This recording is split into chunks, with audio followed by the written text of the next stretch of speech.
Good afternoon అందరికి. ఈరోజు topic వచ్చేసి ఐపీఎల్ గురించి డిస్కస్ చేసుకుందాం. మామూలుగా నేను ఐపీఎల్లో నాకు ఫేవరెట్ టీమ్స్ వచ్చేసి సిఎస్కే అండ్ ఆర్సీబీ, అంటే means Chennai super Kings and royal Challengers Bengaluru అనమాట. ఇన్ని టీమ్స్లో నాకు ఈ రెండు టీమ్సే ఫేవరెట్. కానీ నాకు ఈ రెండు టీమ్స్ డిసప్పాయింట్మెంట్ చేసేది ఏంటంటే, ఫర్ ఎగ్జాంపుల్ ఫస్ట్ బ్యాటింగ్ చేశారనుకోండి, సెకండ్ బ్యాటింగ్ ఫీల్డింగ్ సరిగా ఉండట్లేదు, ఓడిపోతున్నారు. లేదా సెకండ్ బ్యాటింగ్ చేశారనుకోండి, ఫస్ట్ బ్యాటింగ్ చేసిన వాళ్ళ దగ్గర ఫీల్డింగ్ సరిగా చేయట్లేదు, ఎక్కువ రన్స్ కొట్టించేసి సీల్డ్ ఓడిపోతున్నారు సెకండ్ బ్యాటింగ్ చేసినప్పుడు. ఇట్లా జరుగుతుందన్నమాట.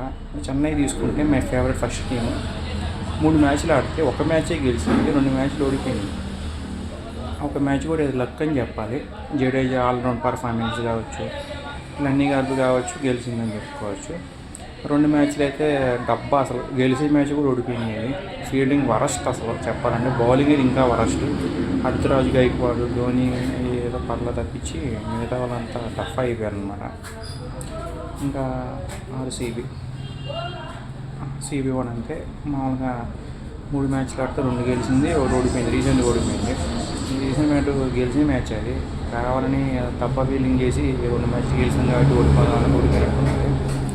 సో దీనిపై మీరు ఖచ్చితంగా కామెంట్ సెక్షన్లో చెప్పండి.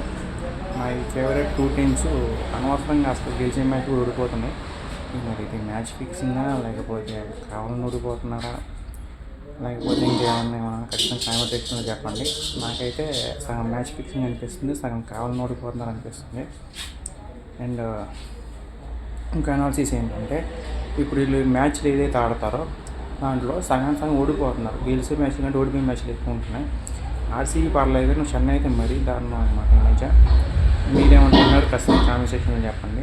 నాకైతే ఈ మధ్య ఇద్దరు టీమ్స్ పర్ఫార్మెన్స్ ఆర్సీబీ పర్లేదు కానీ చెన్నై నచ్చట్లేదు. Thank you so much.